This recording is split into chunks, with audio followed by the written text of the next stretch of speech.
Bebaskan ayah saya, dan saya akan membuat awak berdiri, jerit gadis kecil itu di tengah mahkamah. Gelak tawa meletus. Seorang hakim yang lumpuh, seorang gadis naif, seorang bapa yang tidak bersalah dihukum. Tiada siapa yang menyangka kata-kata itu akan mengubah segalanya dan yang mustahil akan berlaku. Kesunyian di bilik mahkamah atas sangat mutlak apabila Aisyah binti Kamal menolak pintu berkembar dengan sekuat hatinya. Bunyi decitannya bergema seperti jeritan perang. 200 pasang mata beralih ke pintu masuk, di mana seorang gadis dengan seragam sekolah yang berkedut dan air mata kering di pipinya melangkah dengan yakin ke arah platform. Hormat, hormat di dalam mahkamah. Hakim Razak bin Musa mengetuk tukul ke meja, kerusi rodanya berbunyi sedikit ketika dia menunduk ke hadapan. Mata kelabunya, yang keras setelah berdekad-dekad di mahkamah, tertumpu pada penceroboh kecil itu.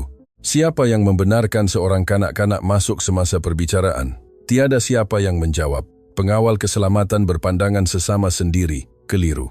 Aisyah telah berlari begitu pantas, sehingga dia melepasi pengesan logam sebelum mereka dapat menahannya. Ayah saya tidak bersalah. Suara Aisyah memecahkan protokol seperti kilat membelah langit. Anda semua tahu, tetapi tiada siapa yang mahu mendengar kebenaran. Kekecohan meletus di dalam mahkamah. Wartawan mengeluarkan kamera mereka. Hadirin di galeri mula berbisik. Di bangku tertuduh, Dr. Kamal bin Abdullah mengangkat kepalanya secara mendadak, matanya bertemu dengan mata anaknya. Wajahnya cengkung, janggut beberapa hari dan lingkaran gelap di bawah mata, seperti seseorang yang tidak tidur berminggu-minggu. Aisyah, jangan, bisiknya dengan putus asa, coba untuk berdiri, tetapi ditahan oleh pegawai yang mengawal bangku. Pendakwa Raya Encik Azman segera berdiri, membetulkan tali lehernya dengan isyarat dramatik. Yang Arif ini sama sekali tidak teratur. Kanak-kanak ini mengganggu proses undang-undang. Saya memohon agar dia dikeluarkan serta-merta. Dan awak seorang pembohong. Aisyah berpaling ke arah pendakwa Raya, jari kecilnya menunjuk tanpa rasa takut. Awak tahu ayah saya tidak membunuh sesiapa. Awak ubah bukti. Mahkamah menjadi kecoh. Tukul hakim diketuk sekali, 2 kali, 3 kali. Senyap, pengawal. Keluarkan kanak-kanak ini serta-merta. 2 ejen keselamatan melangkah ke arah Aisyah, tetapi dia lebih pantas. Dia berlari terus ke platform hakim, mengelak tangan yang cuba menangkapnya. Tubuh kecilnya meluncur di antara kerusi peguam seperti bayangan yang tekun. Yang Arif, ayah saya menyelamatkan nyawa sepanjang hidupnya. Kata-kata itu keluar dengan laju dari mulutnya sambil air mata segar mengalir di pipinya. Dia adalah pakar bedah terbaik di hospital besar. Dia membedah kanak-kanak tanpa bayaran. Dia membantu semua orang. Kanak-kanak, fahami ini adalah mahkamah keadilan. Hakim Razak bercakap dengan suara yang terkawal tetapi tegas. Tangannya menggenggam lengan kerusi rodanya. Emosi tidak mengubah fakta. Ayah awak dituduh melakukan kecuaian perubatan yang mengakibatkan kematian seorang pesakit. Bukti itu direka-reka. Aisyah akhirnya tiba di hadapan platform. Begitu dekat sehingga dia dapat melihat urat-urat yang menonjol di tangan hakim. Dan awak tahu itu. Semua orang di mahkamah ini tahu itu. Dokter, Kamal bin Abdullah menutup matanya rapat-rapat. Anaknya sedang menghancurkan sebarang kemungkinan rayuan di masa hadapan dengan tindakan itu. Puan Noriza Ahmad, peguam pembelanya, berdiri dengan gugup. Yang Arif, saya memohon maaf bagi pihak anak guam saya. Kanak-kanak ini jelas trauma oleh. Kanak-kanak itu berkata benar. Suara seorang wanita tua kedengaran dari galeri orang ramai. Seorang wanita dengan tongkat berdiri perlahan-lahan. Saya berada di hospital itu pada malam kejadian. Dr. Kamal melakukan segala yang mungkin untuk menyelamatkan lelaki itu. Puan, sila duduk serta-merta atau awak akan dikeluarkan. Perintah hakim. Tetapi yang lain mula berdiri. Mula-mula seorang, kemudian 3, kemudian sedozen orang di galeri. Anak saya hidup karena Dr. Kamal. Dia membedah istri saya tanpa mengenakan bayaran sesen pun. Lelaki itu adalah Wira, bukan penjenayah. Tukul diketuk dengan kuat.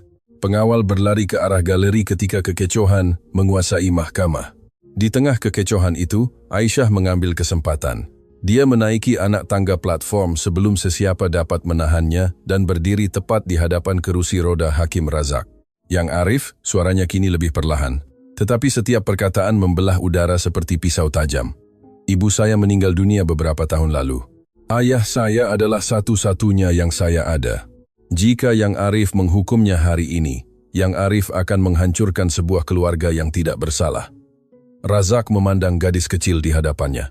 Seketika, sesuatu berkelip di mata kelabunya. sesuatu yang kelihatan seperti kesakitan atau mungkin pengiktirafan, tetapi wajahnya kembali mengeras. Kanak-kanak, keadilan tidak berdasarkan perasaan, ia berdasarkan fakta dan bukti. Dan bukti terhadap ayah awak adalah bukti palsu. Aisyah memotongnya, suaranya naik semula. Yang Arif bercakap tentang bukti apabila anak yang Arif sendiri diselamatkan oleh ayah saya. Seluruh mahkamah terdiam. Tiada bisikan, tiada pergerakan. Semua mata tertumpu kepada hakim yang ekspresinya berubah secara drastik. Buku-buku jarinya memutih ketika dia menggenggam lengan kerusi. Apa? Apa yang awak katakan tadi? Suaranya keluar seperti bisikan serak. Anak yang Arif, yang Arif. Aisyah mengeluarkan sehelai kertas yang dilipat dari poket seragam sekolahnya. Beberapa tahun lalu ketika dia kecil, dia mengalami kemalangan. Doktor-doktor berkata dia tidak akan bertahan, tetapi ayah saya membedahnya selama 11 jam berturut-turut. Tanpa rehat, tanpa menyerah, dia menyelamatkan nyawanya. Pendakwa raya Encik Azman menjadi pucat. Puan Noriza memandang Aisyah dengan mata terbelalak. Tidak tahu dari mana gadis kecil itu mendapat maklumat tersebut. Dokter, Kamal dari bangku tertuduh menggelengkan kepalanya, tahu anaknya telah melampaui batas yang berbahaya. Itu tidak relevan untuk kes ini. Hakim tergagap, tetapi suaranya telah kehilangan semua autoriti. Saya tidak boleh. Tidak boleh apa? Aisyah melangkah lebih dekat. Tidak boleh berlaku adil, tidak boleh melihat bukti sebenar. Yang Arif duduk di sana, menghakimi lelaki yang mengembalikan anak yang Arif. Dan sekarang, yang Arif akan menghukumnya atas sesuatu yang tidak dilakukannya. Kanak-kanak, berhenti sekarang. Hakim Razak mengangkat tangannya. Wajahnya kemerahan. Awak menghina mahkamah, pengawal. Tetapi Aisyah sudah terlalu jauh untuk berhenti. Dalam fikirannya yang kebudak-budakan, hanya ada satu cara untuk membuat lelaki ini faham, satu cara untuk memecahkan halangan ketidakpedulian yang memisahkan yang berkuasa daripada yang tidak berdaya. Dia melihat kerusi roda, dia melihat mata hakim, dan kemudian dia menyebut perkataan yang akan mengubah segalanya. Bebaskan ayah saya, dan saya akan membuat awak berjalan. Kesunyian yang berlaku adalah mutlak. Begitu pekat sehingga boleh dipotong dengan pisau. Dan kemudian, seolah-olah seseorang telah membuka pintu air, gelak tawa meletus di seluruh mahkamah. Peguam-peguam ketawa, wartawan-wartawan ketawa, orang ramai ketawa, malah pengawal keselamatan berpandangan dengan senyuman tidak percaya. Seorang gadis kecil baru sahaja berjanji untuk membuat seorang lelaki yang lumpuh selama bertahun-tahun berjalan. Ia tidak masuk akal, ia kebudak-budakan, ia mustahil. Awak dengar dia? Seorang wartawan berbisik kepada rakannya di antara gelak tawa. Dia akan membuat hakim berjalan. Ini bahan untuk muka depan. Kasihan budak itu, dia terdesak, komen seorang wanita di galeri. Pendakwa raya Encik Azman tersenyum kejam. Yang Arif, saya rasa adegan ini menunjukkan dengan sempurna keadaan mental yang tidak stabil yang mengelilingi keluarga tertuduh. Saya memohon agar ini dipertimbangkan dalam hukuman. Malah Puan Noriza menutup matanya dengan kecewa. Kesnya, yang sudah lemah, baru sahaja menjadi jenaka di mata mahkamah. Tetapi Aisyah tidak berundur, tidak menangis, tidak menunduk. Awak tak percaya saya, katanya ringkas memandang tepat ke mata Hakim Razak. Anda semua ketawa, tetapi saya tahu sesuatu yang Anda tidak tahu. Dan apakah itu? Kanak-kanak, Hakim bertanya dengan suara letih, kesabarannya habis. Apa yang awak tahu yang kami semua dengan pengalaman bertahun-tahun tidak tahu? Aisyah menunduk ke hadapan. Begitu dekat sehingga hanya hakim yang dapat mendengarnya dengan jelas. Saya tahu, yang Arif boleh berjalan. Kata-kata itu jatuh seperti bom senyap. Wajah Hakim Razak bin Musa berubah. Warna kulitnya hilang sepenuhnya. Tangannya mula menggeletar dengan jelas. Matanya terbuka luas dengan campuran kejutan, ketakutan dan sesuatu yang lain. Sesuatu yang kelihatan seperti ketakutan murni. Apa yang awak katakan? Bisiknya, suaranya hampir tidak kedengaran. Yang Arif boleh berjalan. Aisyah mengulangi, kali ini cukup kuat untuk didengar oleh peguam yang paling dekat. Dan saya boleh membuktikannya. Mahkamah, yang beberapa saat sebelum itu meletus dalam gelak tawa, kini senyap sepi. Sesuatu dalam nada gadis kecil itu, sesuatu dalam reaksi hakim, telah mengubah suasana sepenuhnya. Pendakwa raya Encik Azman melompat berdiri. Yang Arif, ini tidak masuk akal. Kanak-kanak itu mereka-reka tuduhan tanpa asas. Saya menuntut agar dia dikeluarkan dan didakwa kerana menghina mahkamah. Tetapi Hakim Razak tidak menjawab. Dia memandang Aisyah seperti melihat hantu. Bibirnya bergerak tanpa mengeluarkan suara. Peluh mula terbentuk di dahinya. Yang Arif? Puan Noriza berani bersuara. Adakah Yang Arif baik-baik saja? Aisyah mengeluarkan sesuatu yang lain dari poketnya, sampul kecil, kekuningan kerana masa. Dia meletakkannya di atas meja hakim dengan tangan yang tegas. Ini, katanya dengan suara yang jelas, adalah surat yang ayah saya tidak pernah mahu tunjukkan. Dia memberitahu saya bahawa rahsia pesakit adalah suci, tetapi saya bukan doktor. Dan ayah saya akan masuk penjara kerana sesuatu yang tidak dilakukannya. Hakim memandang sampul surat itu seolah-olah ia adalah ular berbisa. Dia tidak menyentuhnya, tidak membukanya, tetapi semua orang di mahkamah dapat melihat bahawa dia mengenali sampul surat itu. Apa itu? Tuntut pendakwa raya melangkah ke arah platform. Itu kebenaran. Aisyah menjawab, berpaling untuk menghadap seluruh mahkamah. Ayah saya telah menyimpan rahsia ini selama bertahun-tahun. Tetapi jika semua orang akan menghancurkan hidupnya berdasarkan pembohongan, maka saya akan menyelamatkan hidupnya dengan mengatakan kebenaran. Dia memandang hakim sekali lagi, yang kini menggeletar dengan jelas di kerusi rodanya. Sampul surat itu mengandungi rekod perubatan yang membuktikan bahawa kelumpuhan Yang Arif tidak nyata. Ia mempunyai keputusan ujian yang ayah saya lakukan ketika Yang Arif merayu kepadanya untuk merahsiakan, ketika Yang Arif memohon kepadanya untuk tidak mengatakan apa-apa, kerana senyap, tukul diketuk dengan begitu kuat sehingga ia pecah. Hakim Razak berdiri. Tidak, tunggu. Dia masih duduk, tetapi seluruh tubuhnya menunduk ke hadapan, otot lehernya tegang, matanya merah. Pengawal, keluarkan kanak-kanak ini serta-merta dan rampas sampul surat itu. Tetapi Aisyah lebih pantas. Dia merampas sampul surat itu dan mengangkatnya tinggi di atas kepalanya. Jika sesiapa menyentuh saya akan membaca ini dengan kuat untuk seluruh mahkamah, untuk semua akhbar, untuk seluruh negara. Pengawal-pengawal berhenti serta-merta. Wartawan-wartawan mengarahkan kamera mereka dengan panik. Pendakwa raya Encik Azman memandang di antara gadis kecil itu dan hakim, jelas keliru tentang apa yang sedang berlaku. Doktor Kamal dari bangku tertuduh berbisik dengan ketakutan. Aisyah, jangan, tolong jangan lakukan ini. Tetapi anaknya telah membuat keputusan. Saya akan membuat tawaran, Yang Arif, katanya dengan ketenangan yang tidak sepadan dengan usianya. Bebaskan ayah saya sekarang juga. Akui bahawa perbicaraan ini adalah penipuan, dan saya akan memusnahkan sampul surat ini. Rahsia Yang Arif akan mati bersama saya. Tetapi jika Yang Arif menghukum ayah saya hari ini, maka seluruh dunia akan tahu kebenaran tentang Yang Arif. Seluruh mahkamah menahan nafas. Ini bukan lagi perbicaraan Dr. Kamal bin Abdullah. Ini telah menjadi sesuatu yang jauh lebih besar, sesuatu yang tidak disangka oleh sesiapa pun. Hakim Razak bin Musa memandang gadis kecil di hadapannya, kemudian memandang wartawan, kemudian ke sampul surat yang dipegangnya seperti senjata. Kerjayanya, reputasinya, seluruh hidupnya, bergantung pada seutas benang di tangan seorang gadis kecil. Awak tidak faham apa yang awak lakukan, bisiknya dengan suara yang pecah. Saya faham sepenuhnya, jawab Aisyah. Saya menyelamatkan ayah saya tanpa mengira kos. Dan pada saat itu, ketika kamera merakam setiap saat, ketika seluruh mahkamah menunggu dengan nafas tertahan, Hakim Razak bin Musa melakukan sesuatu yang tidak disangka oleh sesiapa pun. Dia mula menangis. Air mata Hakim Razak bin Musa mengalir di wajahnya, sementara kesunyian di mahkamah menjadi tidak tertanggung.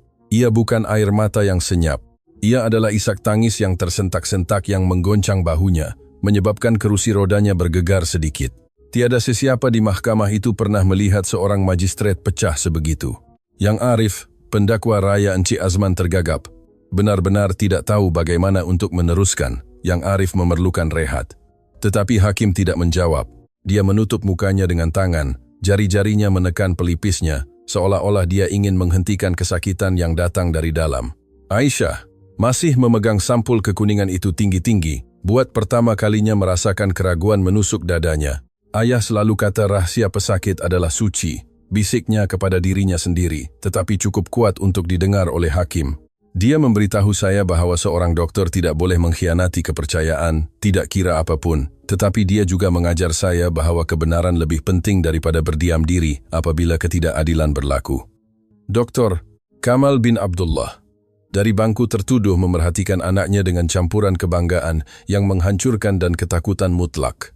Dia tahu dengan tepat apa yang terkandung dalam sampul surat itu. Dia tahu beratnya rahsia itu, dan dia tahu bahawa Jika Aisyah mendedahkannya, ia akan menghancurkan seorang lelaki yang, walaupun begitu, juga mempunyai cerita untuk diceritakan.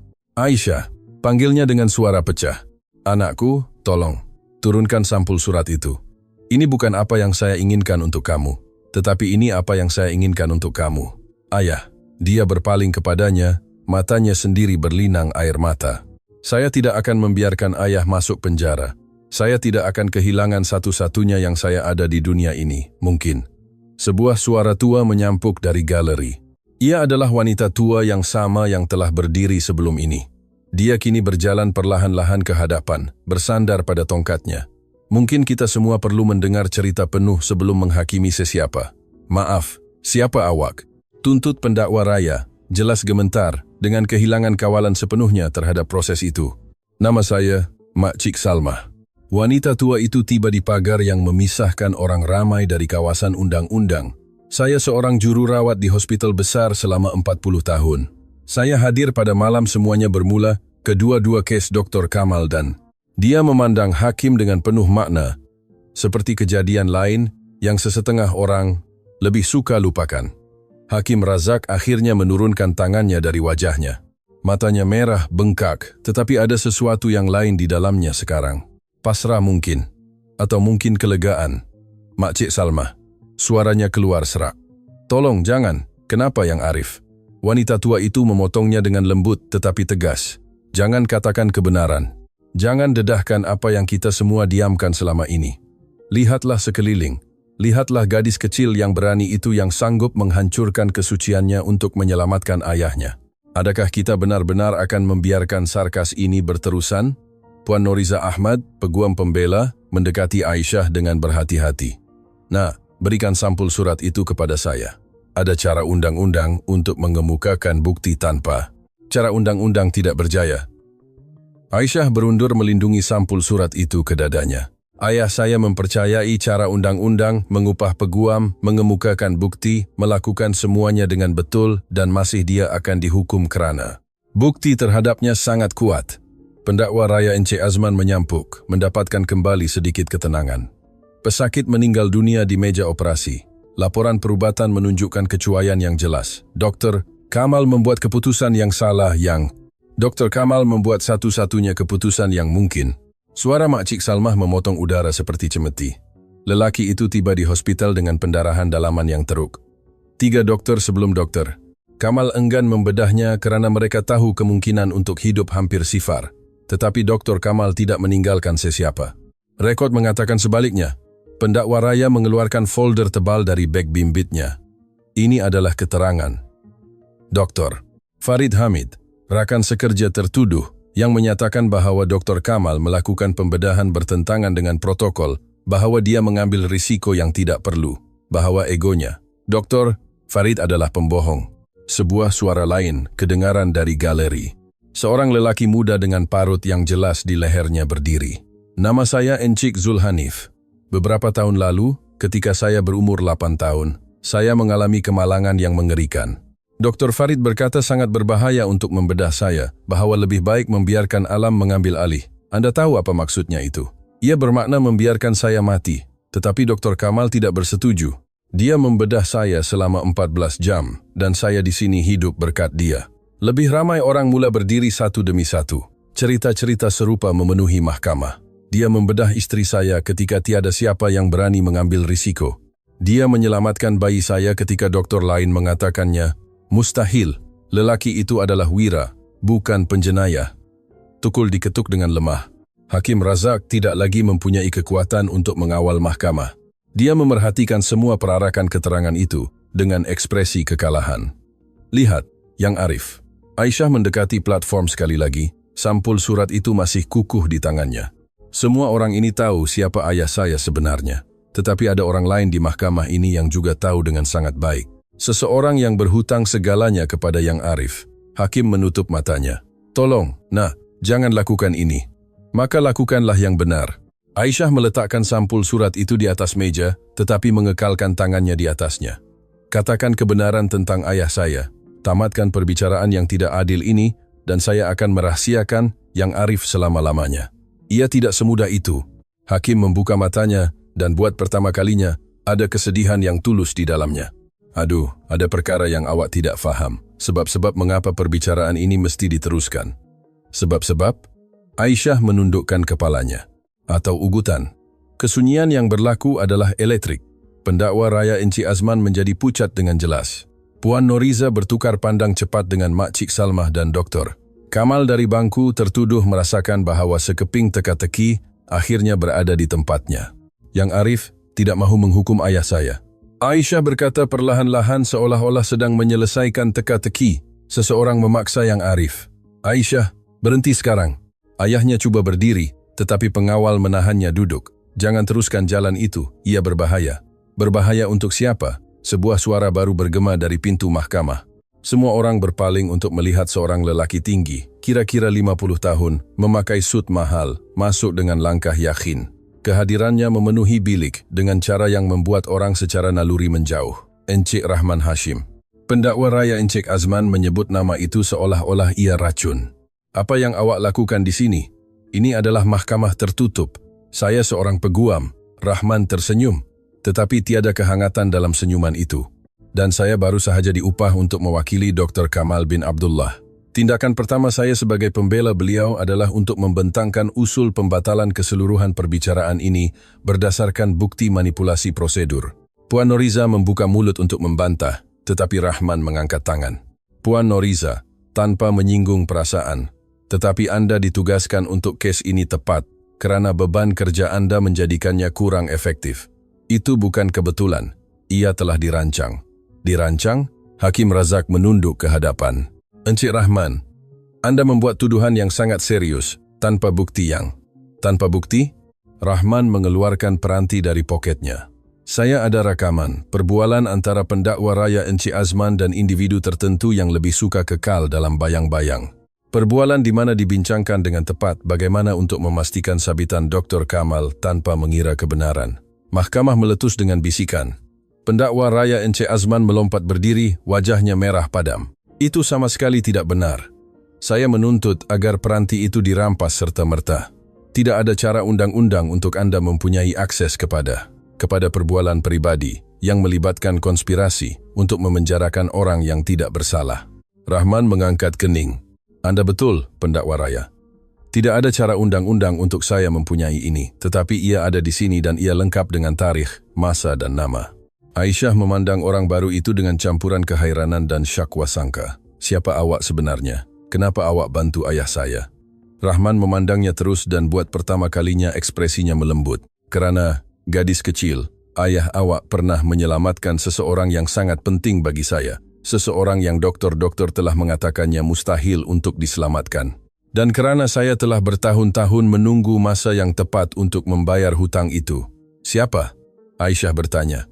Anak perempuan saya, Rahman menjawab ringkas. Beberapa tahun lalu, ketika dia sebaya dengan awak, dia mengalami aneurisma otak. Dr. Kamal membedahnya ketika 5 pakar bedah berbeza mengatakan ia mustahil. Hari ini dia belajar perubatan kerana dia ingin menjadi seperti lelaki yang memberinya peluang kedua dalam hidup. Air mata mengalir di pipi Aisyah. Kalau begitu ada lebih ramai orang yang ayah saya selamatkan. Beratus-ratus, Makcik Salmah menyampuk. Sepanjang kerjayanya, Dr. Kamal telah menyelamatkan beratus-ratus orang yang doktor lain anggap kes yang hilang, tetapi itu juga membuat dia mendapat musuh. Musuh? Puan Noriza akhirnya menemui suaranya. Anda mengatakan bahawa perbicaraan ini adalah balas dendam. Bukan sahaja balas dendam. Rahman berjalan ke tengah bilik. Suaranya bergema agar semua orang dapat mendengar. Ia adalah mesej.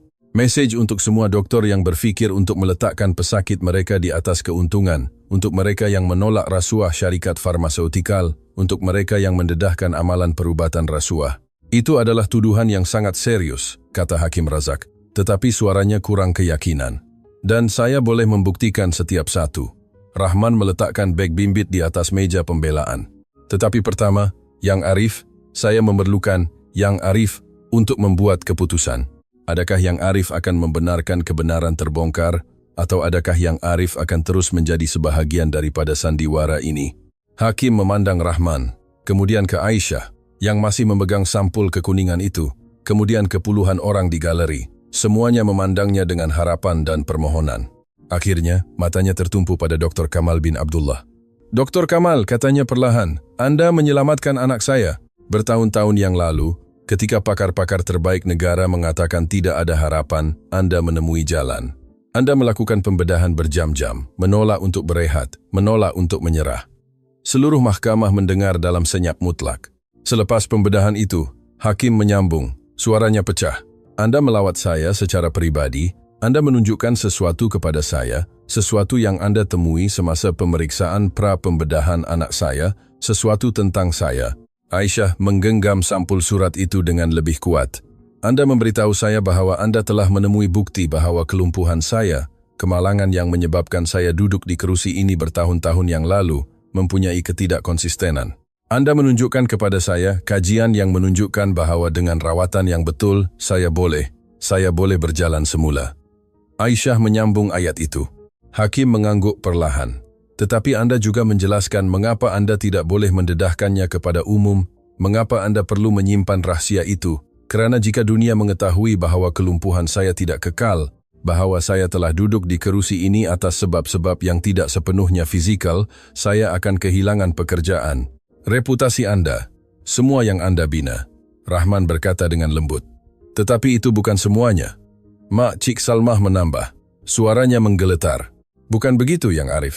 Hakim Razak bin Musa menutup matanya. Apabila dia membukanya semula, dia telah membuat keputusan. Tidak, dia mengakui, bukan semuanya. Kebenarannya adalah selepas kemalangan saya menerima pampasan berjuta-juta daripada insurans. Pampasan berdasarkan premis bahwa saya tidak akan berjalan lagi. Jika dunia mengetahui bahwa itu tidak benar, saya perlu mengembalikan semua wang itu. Wang yang telah saya belanjakan untuk rawatan anak saya, untuk pendidikan anak perempuan saya, untuk menyara keluarga saya.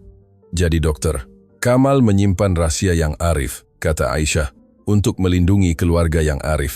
Ya, hakim mengangguk.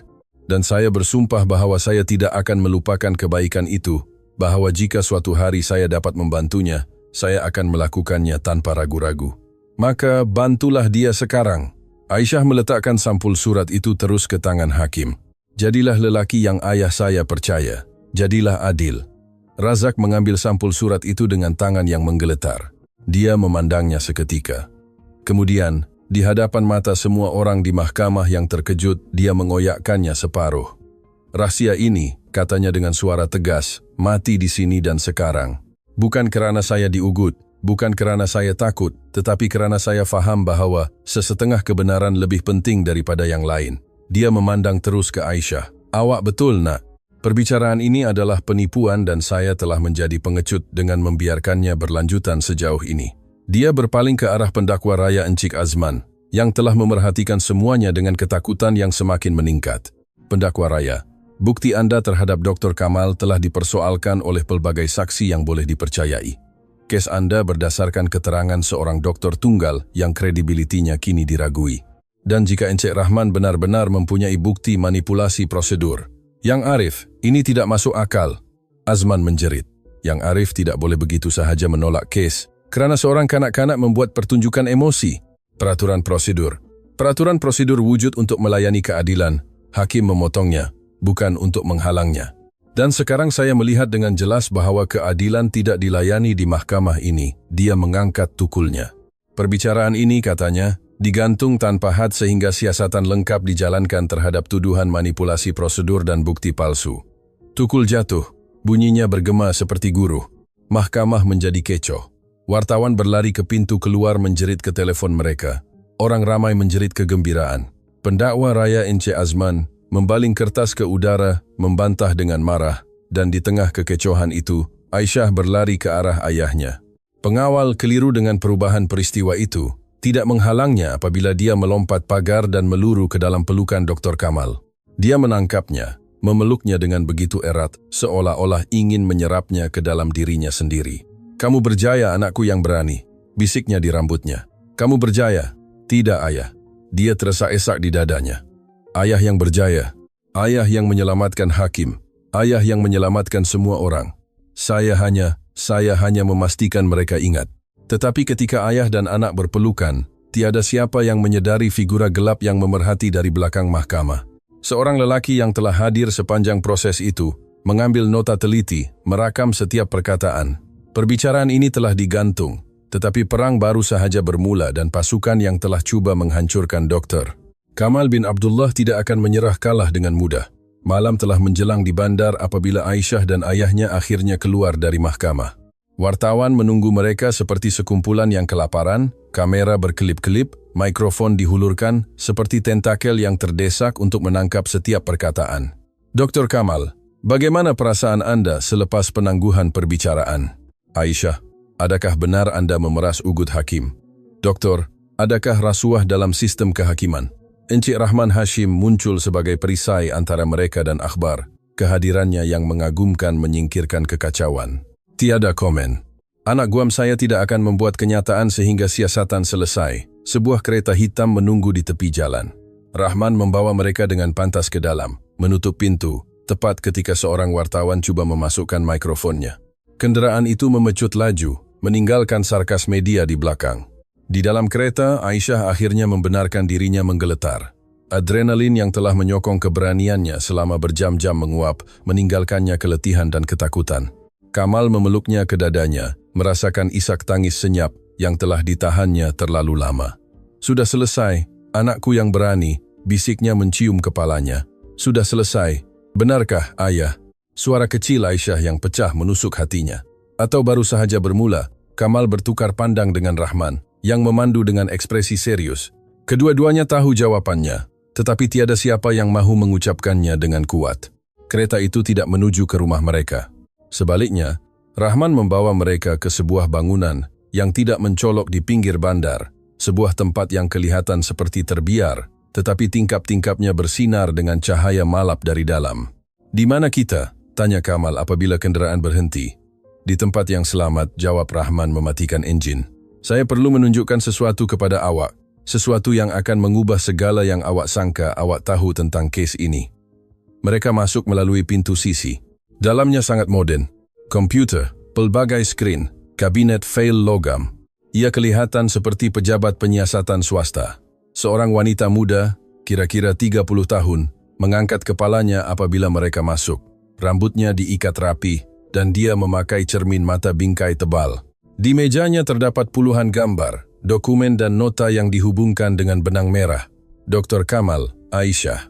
Rahman membuat pengenalan. Dia adalah Cik Suraya Bakar, penyiasat swasta, dan orang yang telah membongkar konspirasi ini selama berbulan-bulan. Berbulan-bulan? Kamal mengerutkan kening. Tetapi saya dituduh baru 8 minggu lalu. Betul. Suraya menyambung membetulkan cermin matanya. Tetapi konspirasi terhadap Anda bermula jauh lebih awal, kira-kira setahun yang lalu. Dia menunjuk salah satu skrin di mana muncul gambar seorang lelaki tua, berambut perak, ekspresi pemangsa dalam sut mahal. "Anda mengenali lelaki ini, Dr. Kamal?" Kamal meneliti gambar itu dan merasakan darahnya membeku. Dia Datuk Seri Tan Eng Hock, pengarah eksekutif Apex Pharma. Tepat. Suraya menyentuh papan kekunci dan lebih banyak gambar muncul. Salah satu syarikat farmaseutikal terbesar di negara ini dan musuh pribadi nombor 1 Anda. Saya tidak faham. Aisyah memandang gambar-gambar itu dengan kekeliruan. Kenapa seorang pengusaha ubat-ubatan mahu mencederakan ayah saya? Suraya melutut untuk berada setinggi gadis kecil itu. "Beberapa waktu lalu ayah awak menemukan sesuatu yang mengerikan. Apex Pharma menjual ubat-ubatan cacat kepada hospital awam. Ubat-ubatan yang tidak berfungsi dengan baik, tetapi lebih murah untuk dihasilkan. Ayah awak melaporkan ini dan saya disalib kerananya." Kamal menambah dengan pahit. "Tiada pihak berkuasa menyiasat. Sebaliknya, saya dituduh memfitnah. Saya terpaksa menarik balik kenyataan secara terbuka agar tidak kehilangan lesen perubatan saya. Tetapi Anda tidak benar-benar menarik balik, bukan?" Rahman tersenyum. "Anda terus mendokumentasikan setiap kes, setiap pesakit yang terjejas, menyimpan bukti. Saya terpaksa." Kamal mempertahankan diri.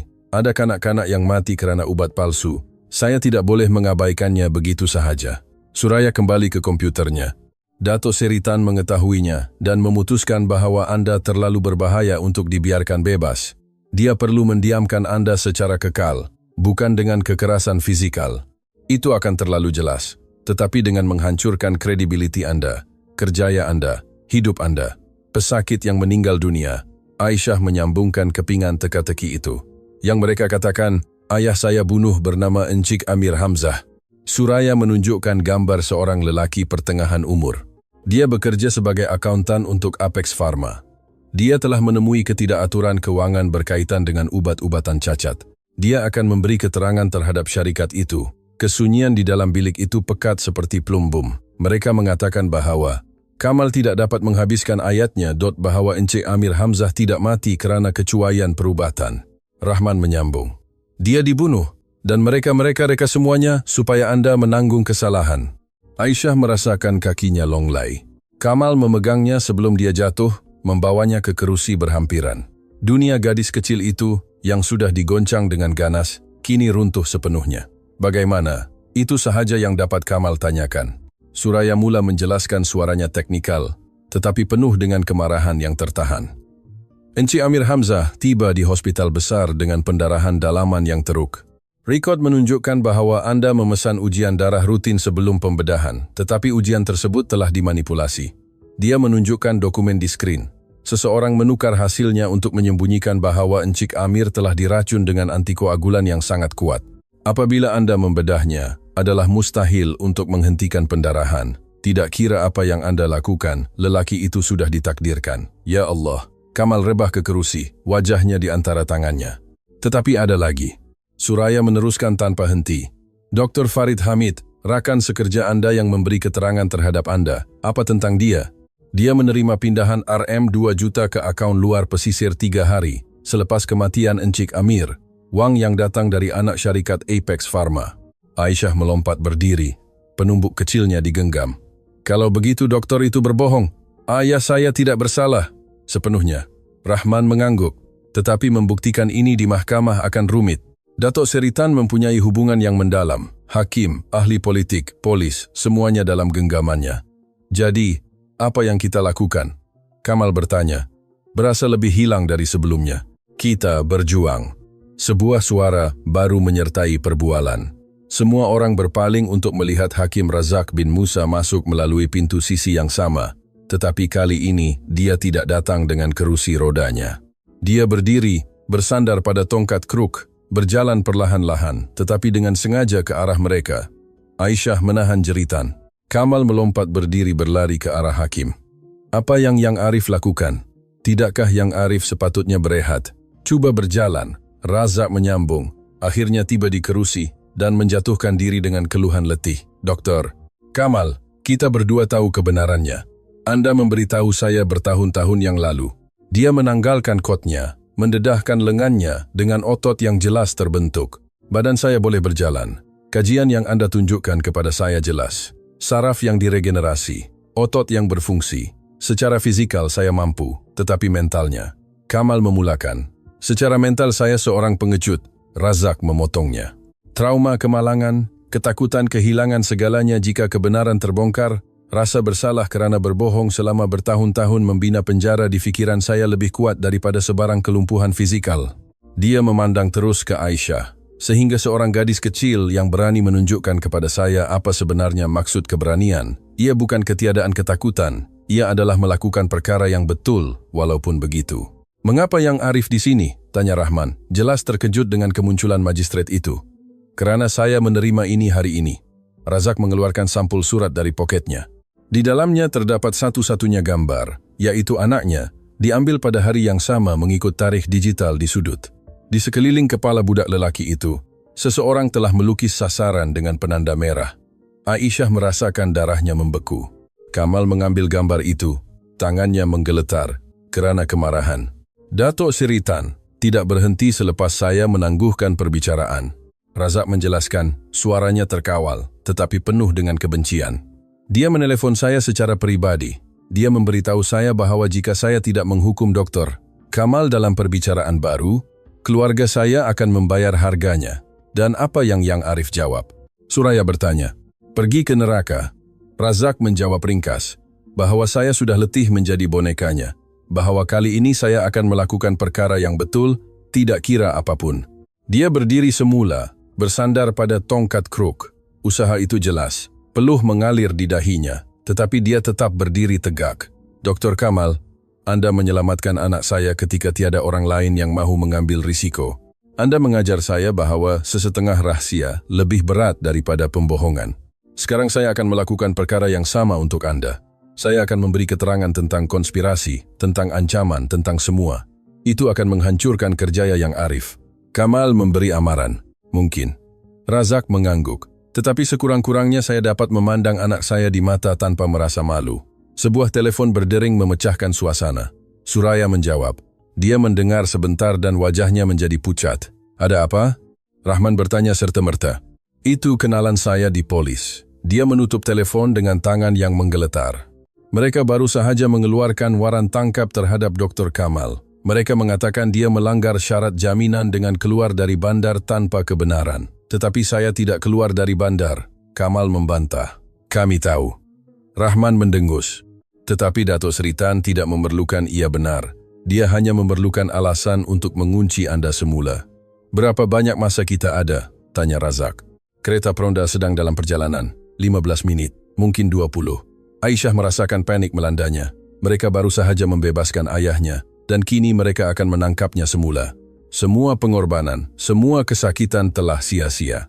Tidak, katanya dengan kuat, mengejutkan dirinya sendiri dengan ketegasan nadanya. Kita tidak akan biarkan mereka menang, Aisyah, sayang. Kamal memulakan. Tidak, ayah. Dia memotongnya.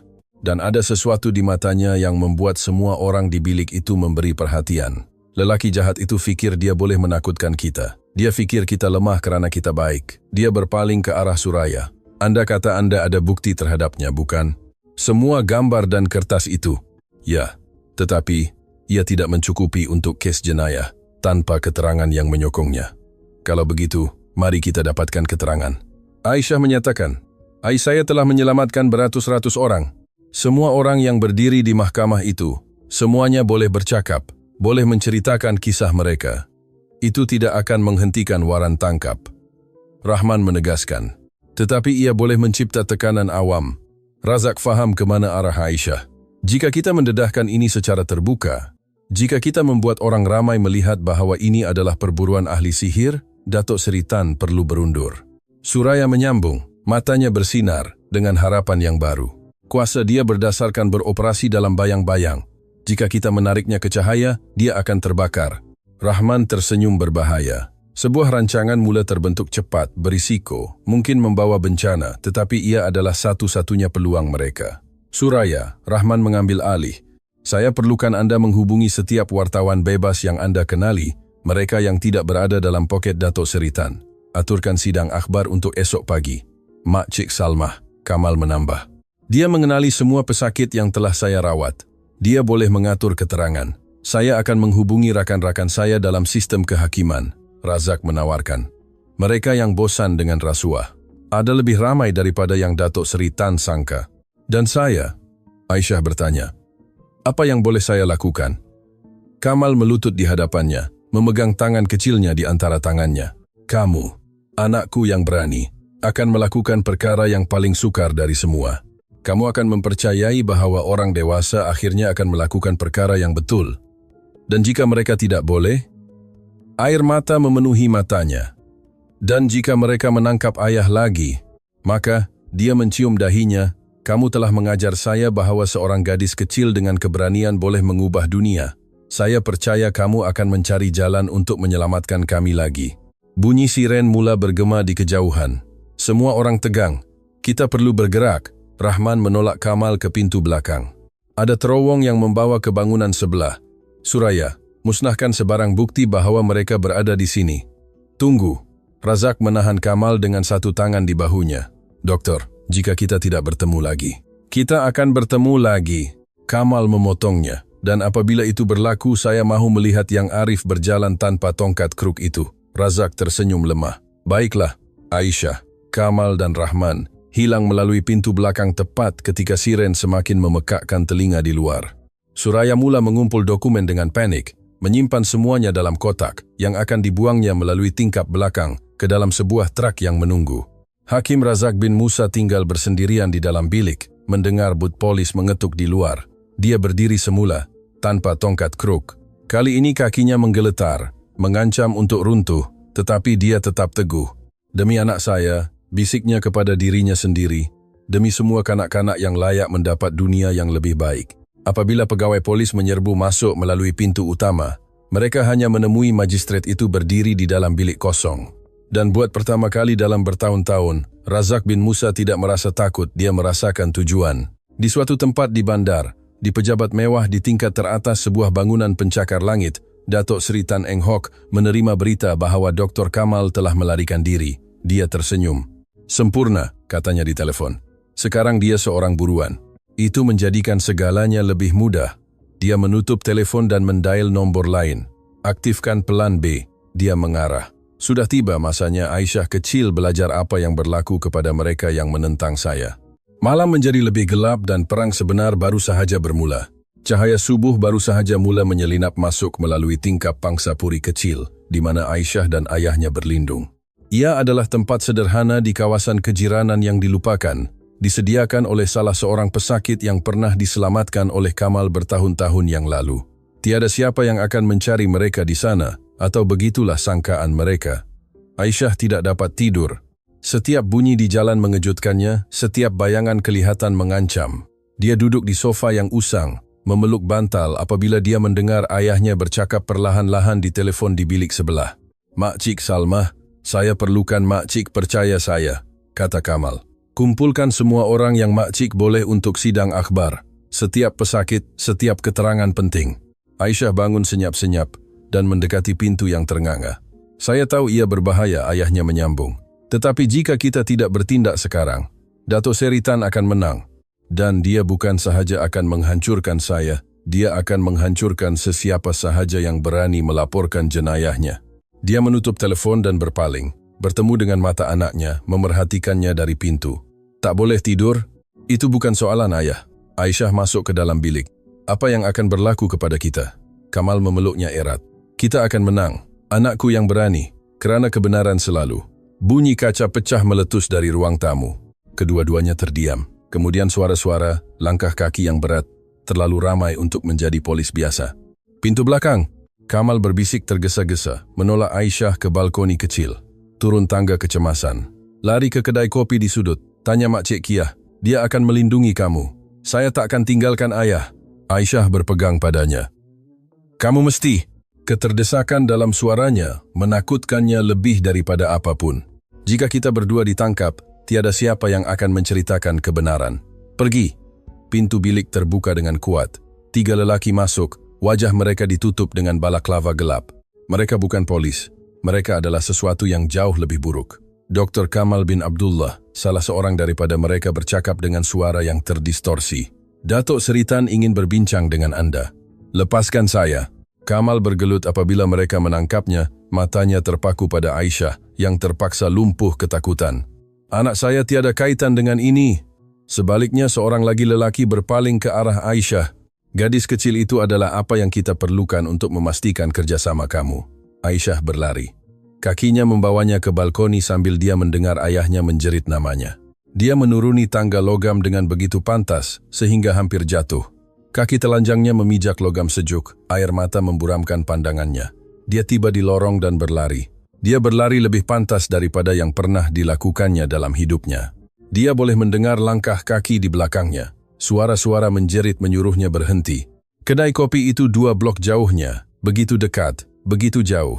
Sebuah kereta hitam muncul entah dari mana menghalang laluannya. Aisyah cuba mengubah arah, tetapi lengan yang kuat mengangkatnya dari tanah. Dia menjerit, menendang, menggigit, tetapi sia-sia. "Tenang, gadis kecil," suara yang dikenali berkata. Aisyah berhenti bergelut memandang ke atas dengan kejutan mutlak. "Ia adalah Dr. Farid Hamid." "Awak," bisiknya dengan ketakutan. "Awak berbohong tentang ayah saya." "Ya." Farid meletakkannya di tempat duduk belakang kereta, tetapi bukan dengan kasar, dengan sesuatu yang hampir kelihatan seperti rasa bersalah. "Dan sekarang saya akan menebusnya." Kereta itu memecut. Aisyah menekan dirinya ke tingkap, memerhatikan lelaki yang mengejarnya ketinggalan dalam kekeliruan. Farid memandu dengan tepat, mengambil jalan-jalan belakang yang jelas diketahuinya dengan baik. "Awak nak bawa saya ke mana?" Aisyah menuntut cuba kelihatan berani, walaupun suaranya menggeletar. "Ke tempat yang selamat," jawab Farid. "Dan kemudian awak akan mendengar sesuatu yang ayah awak tidak pernah mahu awak tahu." Mereka memandu selama 20 menit. sehingga tiba di sebuah hospital terbiar di pinggir bandar. Farid menghentikan kereta dan berpaling ke arah Aisyah, menanggalkan cermin mata yang sentiasa dipakainya. Matanya merah, letih. 2 tahun lalu, dia memulakan tanpa mukadimah. Anak bongsu saya sakit, leukemia agresif. Dia memerlukan obat eksperimen yang sangat mahal. Saya tidak mempunyai uang itu. Aisyah mendengarnya dalam diam, tidak memahami kemana arah ini. Datuk Sri Tan datang kepada saya. Farid menyambung, suaranya pecah. Dia menawarkan saya tawaran. Dia akan membayar semua rawatan anak saya, jika saya melakukan apa yang dia minta apabila tiba masanya. Berbohong tentang ayah saya, Aisyah menyambung. Ya. Farid mengangguk dengan sedih. Apabila Encik Amir Hamzah meninggal dunia, Datuk Sri Tan menghubungi saya. Dia memberi saya skrip yang tepat tentang apa yang perlu saya katakan dalam perbicaraan. Bahwa ayah awak telah melakukan pembedahan dengan cuai, bahwa dia telah mengabaikan protokol, bahwa egonya menyebabkan kematian, dan awak terima. Suara Aisyah penuh dengan penghinaan. Anak saya sedang sekarat. Farid mempertahankan diri, tetapi tanpa keyakinan. Apa yang akan kamu lakukan untuk menyelamatkan seseorang yang kamu sayang? Aisyah memikirkan semua yang telah dilakukannya untuk ayahnya, tentang sampul surat yang telah dibawanya ke mahkamah, tentang ancaman yang telah dilancarkannya, dan memahami dengan jelas bahwa dia dan Farid tidak begitu berbeza, tetapi mereka menyelamatkan anak awak. Katanya akhirnya, tidak. Farid menggelengkan kepalanya, air mata mengalir di wajahnya. Dia meninggal dunia 3 bulan lalu. Ubat-ubatan yang Datuk Sri Tan berikan adalah dari barisan yang sama rosak yang ayah awak cuba laporkan. Anak saya mati kerana pembohongan yang saya bantu lindungi. Kesunyian di dalam kereta itu berat seperti plumbum. Itulah sebabnya saya di sini. Farid mengelap mukanya. Itulah sebabnya saya menyelamatkan kamu, kerana saya telah hidup cukup lama sebagai pengecut. Anak saya layak mendapat ayah yang lebih baik, dan ayah kamu layak seseorang akhirnya mengatakan kebenaran. Kebenaran tentang apa? Aisyah bertanya. Farid mengeluarkan sampul tebal dari laci sarung tangan. Semuanya ada di sini. Rakaman perbualan saya dengan Datuk Sri Tan, dokumen yang membuktikan bahawa Encik Amir Hamzah telah diracun, pindahan bank, nama semua doktor, hakim dan polis dalam senarai gaji Datuk Sri Tan. Kenapa tidak serahkan lebih awal? Saya takut, dia mengakui. Datuk Sri Tan mengancam saya. Dia berkata jika saya bercakap, keluarga saya akan membayar. Tetapi kemudian saya melihat seorang kanak-kanak berusia 10 tahun melakukan apa yang saya tidak mempunyai keberanian untuk lakukan. Saya melihat keberanian kamu di mahkamah itu, dan saya sangat malu dengan diri saya, sehingga saya tidak dapat terus hidup dengan rasa bersalah itu. Dia menyerahkan sampul surat itu kepada Aisyah. Bawa ini kepada Encik Rahman Hashim. Dia akan tahu apa yang perlu dilakukan. Ini adalah satu-satunya salinan. Jika sesuatu berlaku kepadanya, Datuk Sri Tan menang. Dan awak? Aisyah mengambil sampul surat itu dengan tangan yang menggeletar. Saya akan mengambil kembali ayah awak. Farid memulakan kereta sekali lagi. Saya tahu di mana mereka menahannya. Selagi Datuk Sri Tan fikir saya di pihaknya, saya boleh bergerak bebas. Bagaimana saya tahu awak tidak menipu saya? Aisyah mencabarnya. Farid memandangnya melalui cermin pandang belakang. Kamu tidak tahu, tetapi ayah kamu pernah mempercayai kebaikan orang, walaupun dia tidak sepatutnya. Saya rasa kita berdua bertaruh bahwa sebahagian daripada kebaikan itu masih wujud di dunia ini. Dia membawanya kembali ke bandar, tetapi bukan ke Pangsapuri. Dia menurunkannya di hadapan bangunan di mana Suraya mempunyai pejabatnya. Sebelum Aisyah turun, Farid bercakap buat kali terakhir. Beritahu ayah kamu saya minta maaf bahwa jika saya boleh kembali ke masa lalu. Boleh. Aisyah memotongnya. Boleh kembali ke masa lalu dengan melakukan yang benar sekarang. Farid mengangguk. Bayangan senyuman sedih di wajahnya. Kamu lebih bijak daripada banyak orang dewasa yang saya kenali. Ayah kamu mesti sangat bangga. Kereta itu bergerak pergi meninggalkan Aisyah sendirian di tepi jalan dengan sampul surat yang mengandungi nasib mereka semua. Dia berlari menaiki tangga dan mengetuk pintu Suraya dengan panik. Encik Rahman Hashim membuka pintu. Ekspresinya berubah dari terkejut kepada cemas apabila dia melihat gadis kecil itu bersendirian. Di mana ayah kamu? Mereka mengambilnya. Aisyah masuk dengan cepat menyerahkan sampul surat itu. Tetapi kami ada ini. Dr. Farid, dia bertukar pihak. Ini ada semua yang kami perlukan. Suraya mengambil sampul surat itu dan mula memeriksa kandungannya. Matanya membulat dengan setiap dokumen. Setiap rakaman, setiap bukti yang memberatkan. Ya Allah, bisiknya. Ini, cukup untuk menghancurkan Dato' Seritan sepenuhnya, untuk mengurung puluhan orang.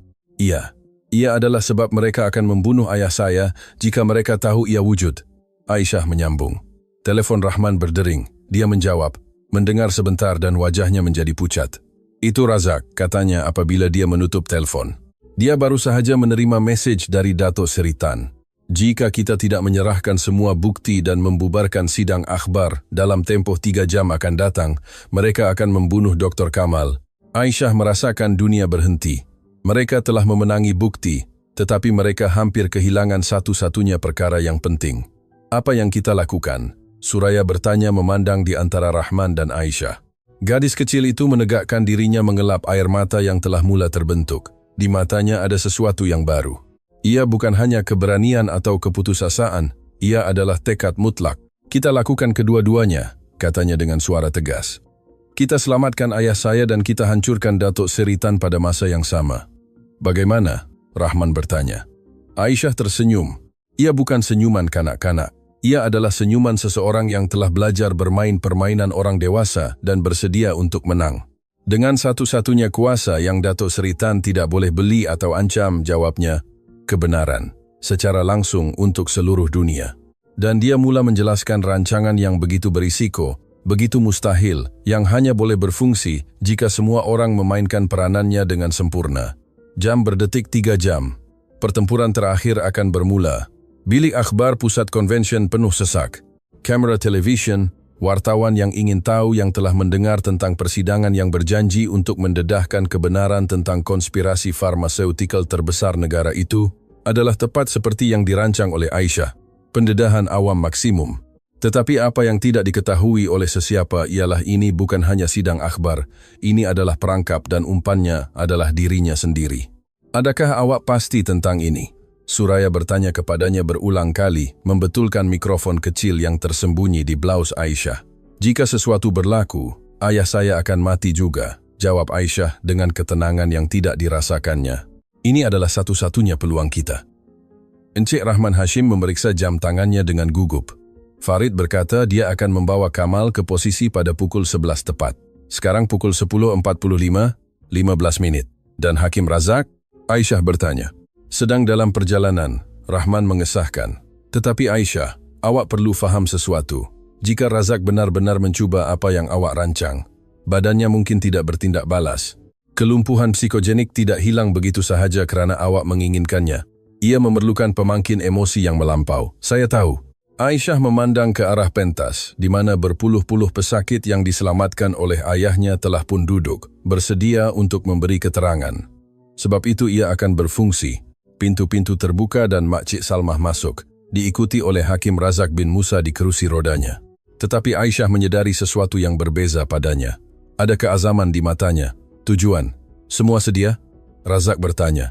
Semua. Rahman mengesahkan. Siaran langsung akan bermula dalam tepat 10 menit. 20 saluran berbeza, serta siaran internet. Sebaik sahaja ia bermula, tiada jalan kembali. Baik, Razak mengangguk. Kerana Dato' Seri Tan Eng Hock baru sahaja mengesahkan kehadirannya. Kesunyian yang berlaku adalah elektrik. Apa? Suraya hampir menjerit. Dato' Seri Tan datang ke sini secara pribadi. Saya menghantar jemputan khas kepadanya. Razak tersenyum tanpa humor. Saya memberitahunya bahawa jika dia ingin menghentikan persidangan ini, dia perlu datang untuk bersemuka dengan saya. Egonya tidak membenarkannya menolak. Itu sempurna. Aisyah berkata, fikirannya sudah menyesuaikan rancangan itu. Jika dia ada di sini, dia tidak boleh mencederakan ayah saya. Dia memerlukan ayah sebagai tawar-menawar. Tepat sekali. Razak bersetuju. Tetapi berhati-hatilah, nak. Dato' Seri Tan berbahaya apabila dia berasa terpojok. 10.55. Bilik itu penuh sesak. Kamera telah diletakkan. Wartawan menyediakan soalan mereka dan di suatu tempat di antara orang ramai. Aisyah tahu bahawa orang-orang Dato' Seri Tan sedang menunggu arahan. Tepat pukul 11. Encik Rahman Hashim naik ke pentas. Bisikan orang ramai serta merta reda. Hadirin sekalian, suaranya bergema melalui pembesar suara. Terima kasih kerana hadir ke persidangan ini yang akan mengubah cara anda memahami sistem kesihatan negara ini. Pada masa itu, pintu belakang terbuka. Dato' Seri Tan Eng Hock masuk seolah-olah dia memiliki tempat itu. Tinggi, berambut perak, disisir rapi, sut yang berharga lebih mahal daripada kereta baru. Kehadirannya menuntut perhatian. Tetapi Aisyah menyadari sesuatu. Matanya mencari-cari sesuatu dengan panik. Atau seseorang. Kami di sini, Rahman menyambung, untuk mendedahkan konspirasi yang telah meragut nyawa yang tidak bersalah, untuk mendedahkan bagaimana sebuah syarikat farmaseutikal telah memanipulasi obat-obatan, merasuah pegawai dan membunuh mereka yang mengancam untuk mendedahkan kebenaran. Dato' Seri Tan berhenti di tengah lorong. Wajahnya kekal tenang, tetapi Aisyah melihat ketegangan di bahunya. Dan untuk bermula, Rahman menunjuk ke arah Aisyah. Saya ingin memperkenalkan kepada Anda orang yang mempunyai keberanian yang tidak dimiliki oleh ramai orang dewasa. Aisyah binti Kamal. Aisyah naik ke pentas. Kamera beralih ke arahnya. Ribuan, mungkin jutaan orang sedang menonton pada masa itu. Jantungnya berdegup begitu kencang sehingga dia fikir semua orang boleh mendengarnya. Nama saya Aisyah binti Kamal. Dia memulakan. Suaranya diperkuat oleh mikrofon. Saya berumur 10 tahun dan ayah saya, Dr. Kamal bin Abdullah, dituduh palsu melakukan jenayah yang tidak dilakukannya. Di khalayak ramai, Dato' Seri Tan mula bergerak ke hadapan. Pengawal pribadinya bersurai secara strategik di seluruh dewan. Tetapi saya bukan hanya di sini untuk membelanya. Aisyah menyambung. Saya di sini untuk menuduh penjenayah sebenar. Lelaki yang bertanggung jawab atas kematian berpuluh-puluh, mungkin beratus-ratus orang. Lelaki yang berdiri di sana. Dia menunjuk terus ke Dato' Seri Tan Eng Hock. Kamera berpaling dengan ganas, lampu kilat meletup. Dato' Seri Tan membeku, terperangkap dalam tumpuan 20 kamera yang disiarkan secara langsung. Itu adalah tuduhan yang sangat serius. Gadis kecil, Dato' Seri Tan bercakap dengan suara terkawal, tetapi Aisyah melihat racun di sebalik topeng itu. Tuduhan yang boleh dianggap sebagai fitnah. Fitnah? Aisyah mengeluarkan sebuah peranti dari poketnya. Walaupun saya mempunyai ini, ia adalah USB yang diberikan oleh dokter. Farid mengandungi rakaman, dokumen, bukti yang tidak dapat disangkal. Ini, Aisyah mengangkatnya tinggi. Mempunyai rakaman Anda mengarahkan pembunuhan Encik Amir Hamzah. Mempunyai pindahan bank membayar rasuah kepada hakim, polis dan doktor. Mempunyai senarai semua hospital yang menerima ubat-ubatan yang rosak. Semuanya, warna mengalir dari wajah Dato' Seri Tan. Itu mustahil. Tiada bukti seperti itu. Tidak. Suara baru menyertai. Dokter. Farid Hamid naik ke pentas, wajahnya dipaparkan di skrin besar kerana saya mengumpulnya secara pribadi. Setiap perbualan yang saya lakukan dengan Anda, setiap arahan yang Anda berikan kepada saya untuk berbohong di mahkamah, semuanya direkam. Dato' Seri Tan mengundur selangkah, matanya bergerak panik mencari jalan keluar, dan ia bukan hanya kata-kata saya terhadap Anda, Farid menyambung. 37 doktor lain bersedia untuk memberi keterangan. Semua dirasuah oleh Anda. Semua bosan hidup dengan rasa bersalah itu. Selain itu, Hakim Razak bin Musa menggulung kerusi rodanya ke hadapan pentas. Saya secara pribadi akan memberi keterangan tentang ancaman yang saya terima untuk menghukum Dr. Kamal. Ancaman terhadap keluarga saya, terhadap anak saya. Dewan itu meletus. Wartawan menjerit soalan. Kamera memfokuskan kepada Dato' Seri Tan, yang kini jelas panik. Ini adalah sarkas, jeritnya akhirnya. Konspirasi terhadap seorang ahli perniagaan yang berjaya. Anda tidak mempunyai apa-apa. Kami tidak mempunyai apa-apa. Suraya muncul di skrin CC melalui persidangan video. Dia mula memainkan rakaman. Suara Dato' Seri Tan tidak dapat disalah anggap. 2 hari selepas sidang akhbar yang menggegarkan negara, Aisyah bangun di katil hospital. Dia tidak cedera, tetapi keletihan emosi dan fizikal dari beberapa minggu terakhir akhirnya melandanya. Doktor mendesak agar dia memerlukan rehat dan pemerhatian. Ayahnya tidur di kerusi di sebelahnya, tangan Kamal memegang tangannya, walaupun dalam mimpi. Hakim Razak bin Musa berada di bilik sebelah, menjalani terapi fizikal intensif. Video dia berdiri telah menjadi viral, ditonton lebih 50 juta kali dalam masa kurang dari 48 jam. Tetapi Aisyah tidak merasa kemenangan. Dia merasakan sesuatu yang gelap semakin menghampiri. Pintu terbuka dengan senyap. Encik Rahman Hashim masuk, ekspresinya serius menceritakan segalanya sebelum dia bersuara. Kita perlu bercakap, bisiknya cuba untuk tidak membangunkan Kamal. Sekarang, Aisyah meluncur dari katil dengan berhati-hati. Dia mengikuti Rahman ke koridor hospital yang kosong, di mana Cik Suraya Bakar menunggu dengan tablet di tangan yang menggeletar. Apa yang berlaku? Aisyah bertanya. Walaupun sebahagian daripadanya tidak mahu tahu jawabannya. Kami mengenal pasti rakan kongsi, Datuk Seritan. Suraya memutar tablet. Di skrin muncul gambar seorang wanita tua, kira-kira 60 tahun, elegan, dengan mata dingin yang seolah-olah melihat melalui jiwa. Namanya Datin Seri Wong Mei Ling. Seorang dokter, Aisyah mengerutkan kening. Dia bos Datuk Seritan? Tidak, tepatnya, Rahman menjelaskan. Dia jauh lebih teruk. Datuk Seritan hanya muka depan umum. Datin Seri Wong adalah orang yang benar-benar mengawal Apex Pharma dan juga mengawal 3 hospital swasta, 2 syarikat insurans perubatan, dan mempunyai hubungan dengan ahli politik di peringkat tertinggi. Dan kenapa mereka tidak menangkap dia bersama Datuk Seritan? Karena secara rasmi tidak ada hubungan langsung antara mereka. Suraya menjawab. Semua bukti yang kami ada menunjuk kepada Datuk Seritan. Datin Seri Wong memastikan dia tidak pernah meninggalkan jejak. Sehingga kini, Rahman menambah dengan gelap. Kerana selepas persidangan dia menjadi gugup, dan orang yang gugup membuat kesilapan. Suraya meluncurkan gambar lain. Ia adalah gambar yang diambil semasa sidang akhbar di belakang dewan. Seorang lelaki kurus, kira-kira 40 tahun, dengan cermin mata hitam, mencatat nota dengan teliti. Aisyah merasakan darahnya membeku. Dia ada di mahkamah. Pada hari semuanya bermula, saya melihat dia di galeri. Namanya Encik Syahir, Rahman mengesahkan. Dia bekerja secara langsung untuk Datin Seri Wong. Dia telah mendokumentasikan setiap pergerakan yang telah kami lakukan. Setiap orang yang telah kami ajak bercakap. Kenapa? Aisyah merasakan ketakutan primitif merayap di tulang belakangnya. Kerana Datin Seri Wong bukan hanya mahu balas dendam. Suraya menutup tablet, tidak dapat terus melihat gambar-gambar itu. Dia mahu menghantar mesej bahawa tiada siapa, sama sekali tiada siapa, boleh mendedahkannya dan bertahan untuk menceritakannya. Rahman melutut di hadapan Aisyah, memegang bahunya dengan lembut, tetapi tegas. Aisyah, saya perlukan kamu dengar saya dengan sangat teliti. Wanita ini lebih berbahaya daripada Datuk Seritan kerana dia pintar. Dia tidak akan menyerang kamu secara langsung. Dia akan melakukan sesuatu yang jauh lebih teruk. Apa? Dia akan menghancurkan semua yang kamu sayang, perlahan-lahan, secara sistematik, sehingga kamu berharap kamu tidak pernah memulakan perjuangan ini. Kata-kata itu jatuh seperti batu ke dalam perut Aisyah. Ayah saya, ayah kamu selamat di sini. Kami ada pengawal di setiap pintu masuk, Rahman meyakinkan. Tetapi ada orang lain yang membantu. Makcik Salmah, Dokter, Farid, Hakim Razak. Semuanya kini menjadi sasaran. Seolah-olah alam semesta mengesahkan kata-katanya. Telepon Suraya berdering. Dia menjawab, mendengar sebentar, dan wajahnya kehilangan semua warna. Apa? Rahman menuntut. Makcik Salmah baru sahaja diserang. Seseorang masuk ke rumahnya, memusnahkan segalanya, meninggalkan nota. Apa yang dikatakan nota itu? Suraya mengangkat telepon, menunjukkan gambar yang telah dihantar kepadanya. Nota itu ditulis dengan huruf yang dipotong dari majalah, seperti dalam film suspense. Wira juga berdarah, terutamanya yang kecil.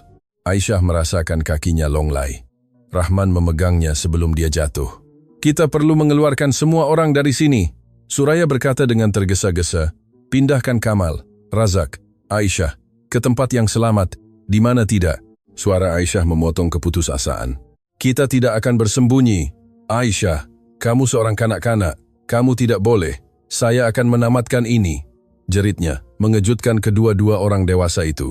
Saya mendedahkan Datuk Seritan. Saya meyakinkan hakim. Saya mengumpulkan semua kepingan, dan saya tidak akan bersembunyi sekarang, kerana seorang wanita jahat ingin menakutkan saya. Air mata mengalir di wajahnya, tetapi suaranya tidak menggeletar. Jika dia mahu menakutkan saya, maka saya akan menakutkannya semula. Saya akan menunjukkan kepadanya bahawa tidak kira betapa berkuasanya dia tidak boleh mengalahkan seseorang yang berjuang demi cinta. Rahman memandang gadis kecil di hadapannya, dan melihat sesuatu yang membuatnya berasa bangga dan ketakutan secara serentak.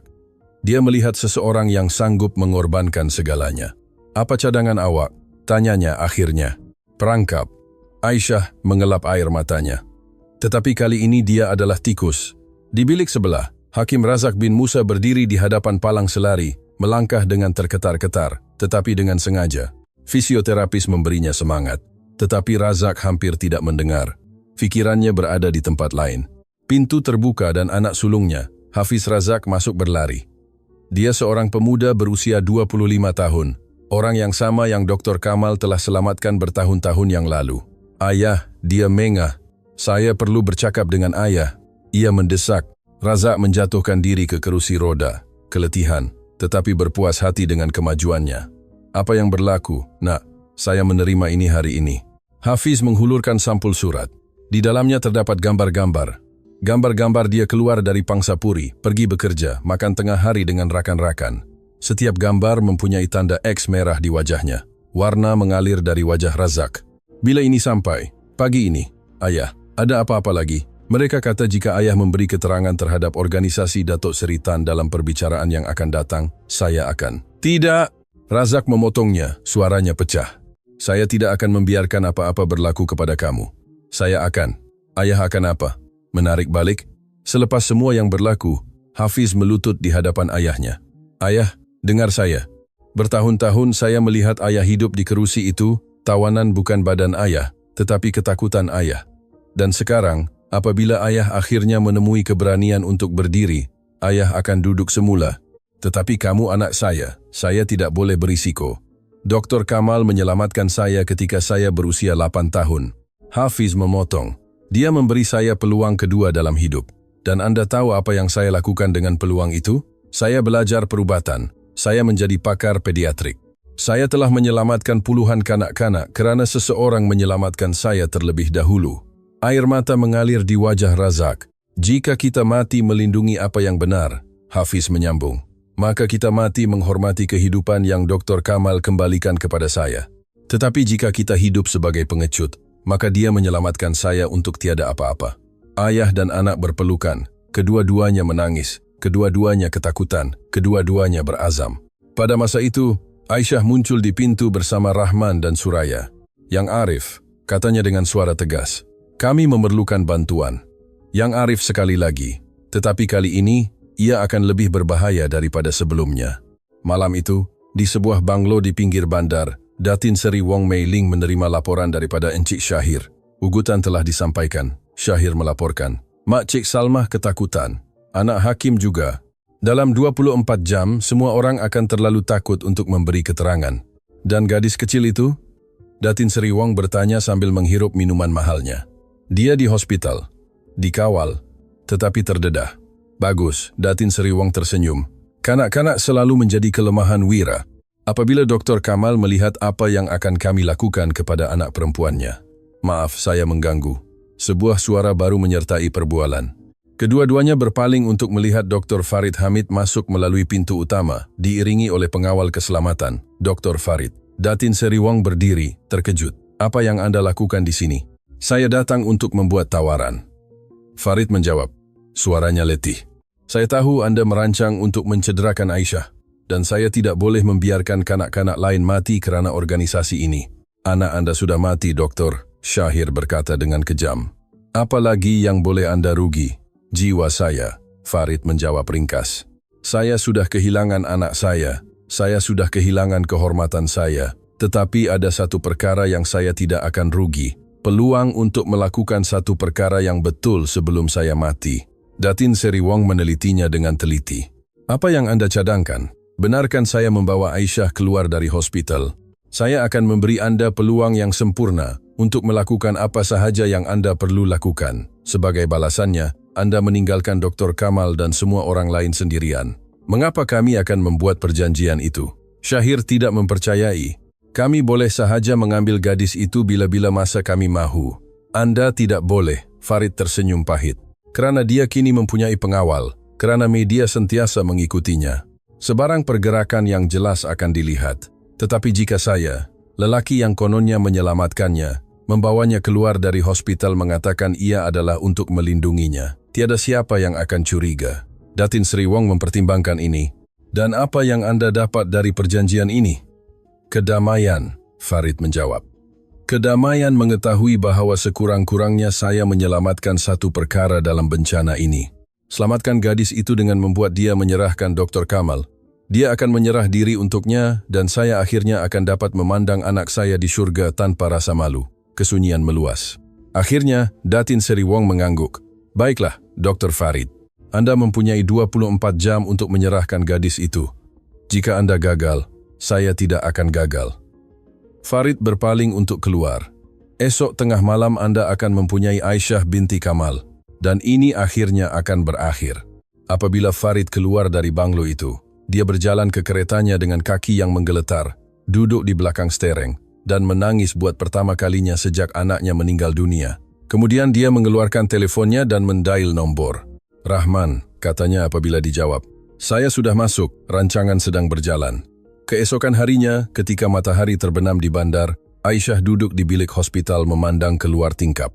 Ayahnya akhirnya tidur selepas beberapa hari tanpa rehat yang mencukupi. Hakim Razak berlatih berjalan di bilik sebelah. Setiap langkah adalah kemenangan terhadap tahun-tahun penjara yang dikenakan sendiri. Dan di suatu tempat di bandar itu, orang baik-baik bersiap sedia untuk mempertaruhkan segalanya dalam rancangan terdesak untuk menghentikan raksasa. Aisyah menyentuh cermin tingkap memerhati pantulannya. Dia melihat seorang gadis berusia 10 tahun yang telah membesar terlalu cepat, yang telah belajar perkara tentang dunia yang tidak sepatutnya diketahui oleh mana-mana kanak-kanak, tetapi dia juga melihat sesuatu yang lain. Dia melihat seseorang yang telah menemui bahwa keberanian bukanlah ketiadaan ketakutan. Ia adalah melakukan perkara yang betul, walaupun kamu ketakutan. Esok, bisiknya kepada pantulannya, ini akan berakhir, satu cara atau yang lain. Dan di banglo Datin Sri Wong Mei Ling, dokter itu memandang keluar dari tingkapnya sendiri, yakin dengan kemenangannya. Dia tidak tahu bahwa perangkap itu bukan untuk Aisyah, ia adalah untuk dia. Dan ia akan ditutup. Tengah malam, gudang terbiar di pinggir bandar diselubungi bayang-bayang. Aisyah berjalan bergandengan tangan dengan Dr. Farid Hamid, yang kononnya membawanya terus ke tangan Datin Sri Wong Mei Ling. Tetapi apa yang tiada siapa dapat melihat adalah 30 ejen persekutuan yang bersembunyi di rasuk atas, kamera mikroskopik yang dijahit pada pakaian Aisyah dan penembak tepat yang diletakkan di bangunan berhampiran. Adakah kamu takut? Farid bertanya kepadanya dengan suara perlahan ketika mereka mendekati pintu gudang.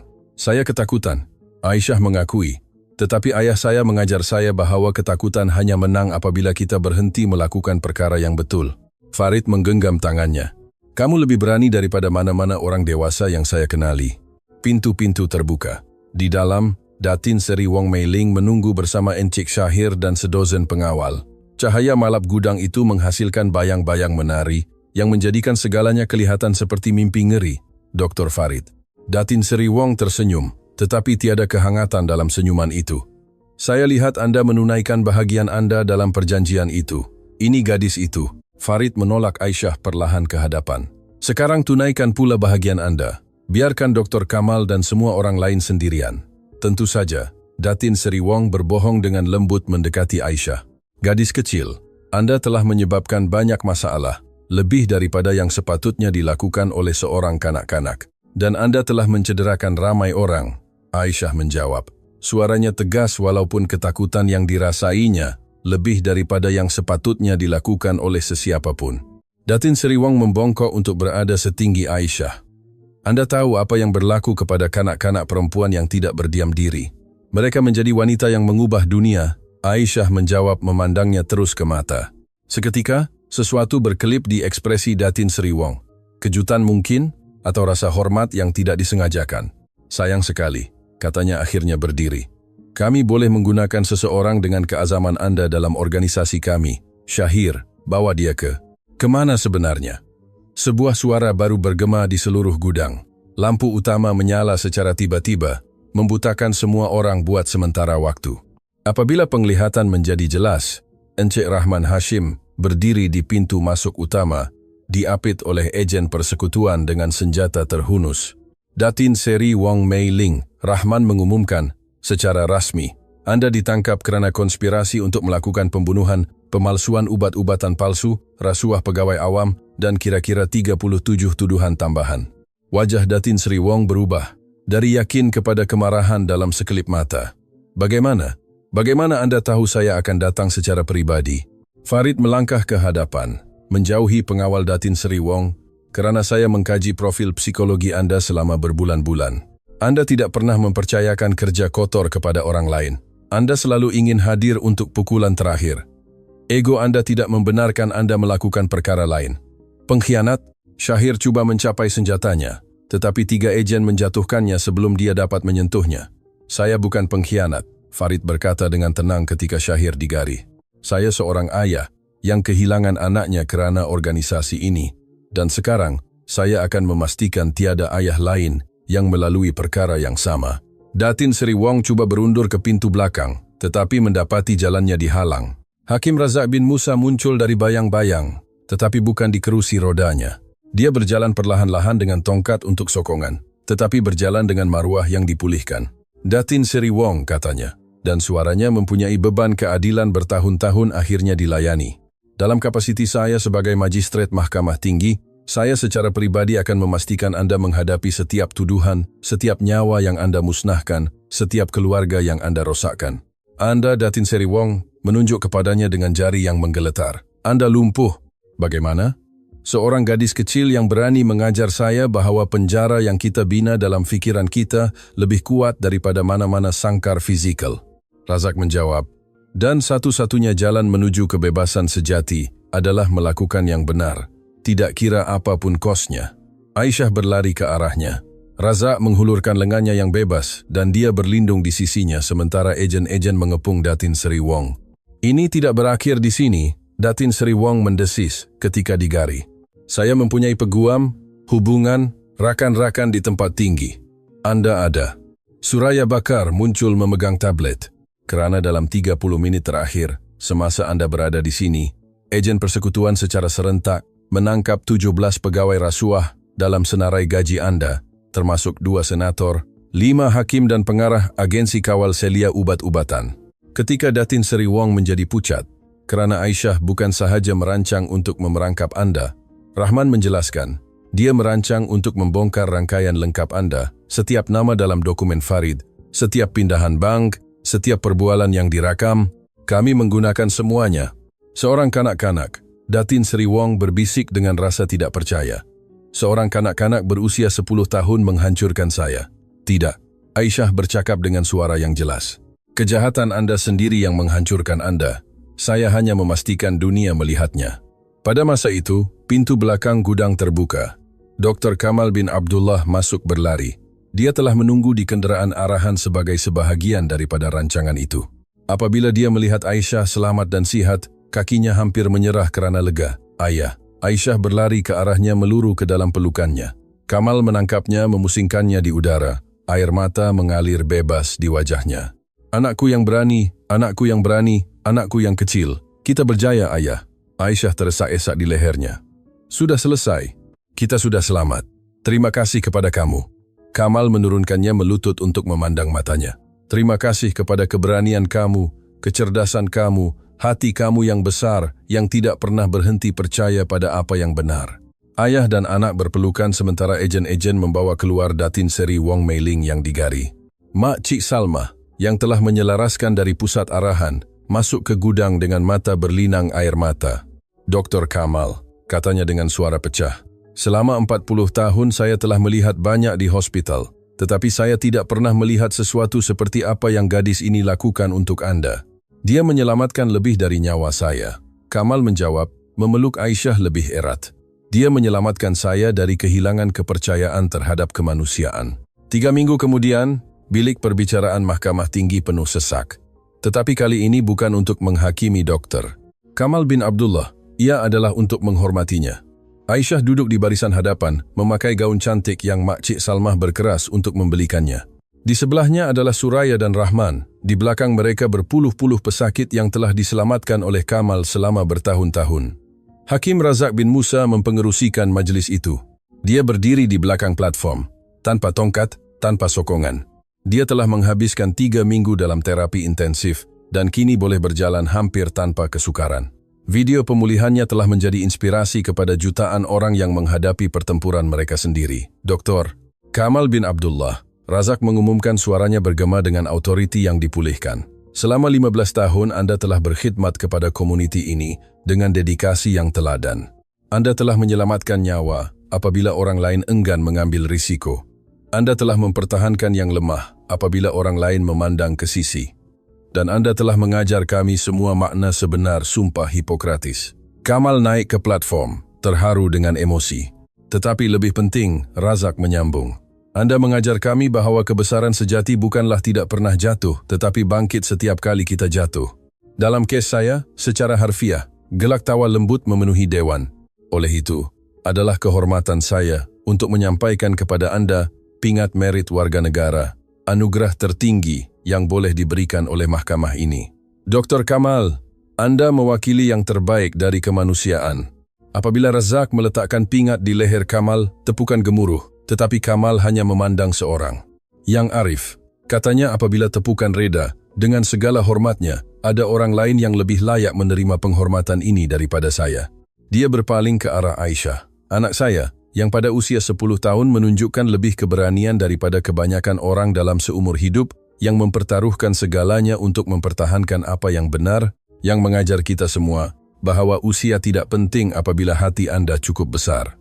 Aisyah berdiri, pipinya merah kerana malu ketika semua orang berpaling kepadanya. Dia adalah wira saya. Kamal menyambung, suaranya pecah. Dan jika ada keadilan di dunia ini, suatu hari dia akan menerima pengiktirafan yang layak diterimanya. Saya percaya, Dr. Farid Hamid berdiri dari tempat duduknya, bahawa hari itu adalah hari ini. Satu persatu, semua orang di dewan berdiri. Tepukan bermula perlahan-lahan, kemudian bertambah kuat. Kemudian ia menjadi tepukan gemuruh yang menggegarkan dinding. Aisyah menangis tersesak-sesak sekarang, terharu dengan cinta yang mengelilinginya. Mak Cik Salmah naik ke platform dan meletakkan mahkota bunga segar di kepala Aisyah. Untuk gadis paling berani yang pernah saya kenali, bisiknya. Malam itu di Pangsapuri yang akhirnya boleh mereka panggil rumah tanpa rasa takut, Kamal menyelimuti Aisyah di katilnya. Buat pertama kali dalam beberapa minggu, kedua-duanya boleh tidur tanpa pengawal di pintu, tanpa mimpi ngeri yang mengancam. Ayah, Aisyah berkata ketika dia menciumnya selamat malam. Adakah ayah fikir dunia lebih baik sedikit sekarang? Kamal duduk di tepi katil mengusap rambutnya. Ayah fikir dunia jauh lebih baik kerana kamu ada di dalamnya. Kerana kamu mengingatkan kami bahawa seorang individu, tidak kira betapa kecilnya, boleh mengubah segalanya apabila dia memutuskan untuk melakukan yang benar. Tetapi, ayah, Aisyah bertanya dengan suara kecil. Semua ketakutan, semua kesakitan. Lihatlah sekeliling kamu. Kamal menunjuk surat-surat yang menutupi dinding biliknya. Surat-surat dari orang-orang yang bersyukur, dari keluarga yang diselamatkan, dari kanak-kanak yang terinspirasi oleh keberaniannya. Lihatlah berapa banyak nyawa yang kamu sentuh. Berapa ramai orang yang menemui keberanian kerana kamu menemuinya terlebih dahulu. Hakim Razak sedang berjalan. Aisyah tersenyum. Dr. Farid menemui penebusan, Kamal menambah, dan kamu bebas. Aisyah memeluknya erat. Kerana ayah tidak pernah menyerah. Kamal mencium dahinya. Kerana kamu mempercayai saya, apabila tiada orang lain yang mempercayai. 6 bulan kemudian, Aisyah berada di padang sekolahnya semasa rehat apabila seorang gadis kecil mendekat dengan malu-malu. Adakah awak? Tanya gadis kecil itu. Gadis dalam video, yang membuat hakim berjalan. Aisyah tersenyum. Itu saya. Siapa nama awak? Nurul, jawabnya. Dan saya juga mahu berani seperti awak, tetapi saya takut. Aisyah melutut untuk berada setinggi Nurul. Kamu tahu satu rahasia? Saya juga takut. Saya ketakutan setiap hari, tetapi saya belajar sesuatu yang penting. Apa? Bahawa keberanian bukanlah tidak mempunyai ketakutan. Keberanian adalah melakukan perkara yang betul walaupun kamu menggeletar ketakutan. Ia adalah mempertahankan orang yang kamu sayang. Ia adalah berdiri teguh apabila lebih mudah untuk menyerah. Nurul memandangnya dengan mata besar. Bolehkah saya berani seperti awak suatu hari nanti?